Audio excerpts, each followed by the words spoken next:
नमस्कार दोस्तों, स्वागत है आपका पितृलोक दर्शन चैनल पर। आज हम बात करेंगे कि बहुत सारे जो पितृ होते हैं वो या तो बोलते नहीं हैं या फिर वो बोलना बंद कर देते हैं। जिन पितरों को बोले हुए कई-कई वर्ष हो गए, तो हमारे समझ में नहीं आता कि हमारे पितृ बोलना क्यों बंद हो गए। तो आज इसी बात पर हम चर्चा करेंगे कि कौन-कौन से कारण हैं पितरों के नहीं बोलने के। बात शुरू करूँ उससे पहले आपसे आग्रह करूँगा कि आप इस चैनल को सब्सक्राइब ज़रूर करें, लाइक करें, कमेंट करें, शेयर भी करें ताकि जिन लोगों तक पहुँच नहीं है इस चैनल की, उन लोगों तक भी जानकारी पहुँच सके। तो दोस्तों बात करते हैं कि पितरजी महाराज क्यों नहीं बोलते? तो पितरजी महाराज के नहीं बोलने का जो सबसे मुख्य कारण है वह है शक्ति की कमी।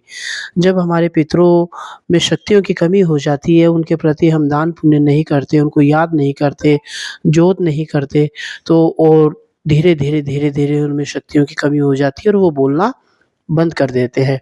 कई बार क्या होता है कि कई तांत्रिक होते हैं तो वो कंठ का बंधन करवा देते हैं, तो पितरजी महाराज हमारे कार्य तो सिद्ध करते हैं लेकिन उनके कंठ बंद होने के कारण वो बोल नहीं पाते, उनकी हाज़िरी नहीं आ पाती।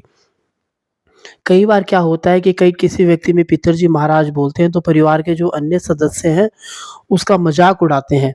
तो मज़ाक उड़ाने के कारण जिस व्यक्ति में पितरजी महाराज आ रहे हैं वो कई बार सौगन निकलवा देता है पितरजी को कि आप मेरे शरीर में मत आइएगा, मैं आपको सौगन निकलवा रहा हूँ। तो अगर ऐसा कोई व्यक्ति कर देता है तो पितरजी महाराज फिर आते नहीं है, उनको ये लगता है कि ये विश्वास ही नहीं कर रहे तो फिर बोलने में कोई मतलब वाली बात नहीं है। एक कारण होता है कि घर का जो माहौल होता है वो खराब होता है, जहाँ पर लड़ाई-झगड़े होते हैं। माँस और मदिरा का सेवन किया जाता है, वहाँ पर भी पितरजी महाराज नहीं बोलते। एक कारण होता है कि जिस व्यक्ति में पितरजी महाराज कई वर्षों से बोलते आ रहे हैं, उस व्यक्ति की जब मृत्यु हो जाती है, तो भी वो बोलना बंद कर देते हैं। शुद्धता की कमी, शुद्धता से मेरा आशय है कि मन की शुद्धता और शरीर की शुद्धता दोनों ही होनी चाहिए। ऐसा नहीं है कि हमारा शरीर गंदा हो और हमारे मन में भी मलिनता हो तो फिर पितरजी महाराज उस व्यक्ति में नहीं बोलते। और एक जो सबसे मुख्य कारण है वह है स्थान की कमी। कई बार क्या होता है कि हमें ये लगता है कि सब कुछ हमारे ही घर में ही हो जाए काम, तो दोस्तों ऐसा नहीं होता। जो स्थान होता है उसका बहुत अधिक महत्व होता है, कहा भी जाता है स्थानम प्रधानम।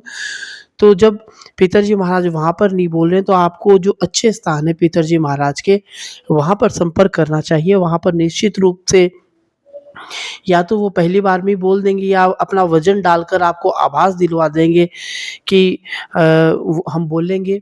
तो ऐसे अगर स्थान पर आप 2-4 बार जाते हैं तो निश्चित रूप से आपके जो पितर हैं वो आपके ऊपर प्रसन्न होते हैं और बोलते हैं।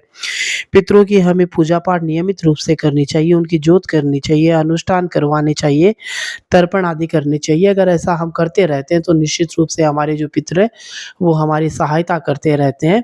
हमें केवल ये नहीं सोचना चाहिए कि जो कुछ भी करेंगे वो पितरजी ही कर दें। आज की जानकारी आपको कैसी लगी आप हमें ज़रूर बताइएगा। पितरजी महाराज आप सभी की रक्षा करें। जय हो पितरजी महाराज की।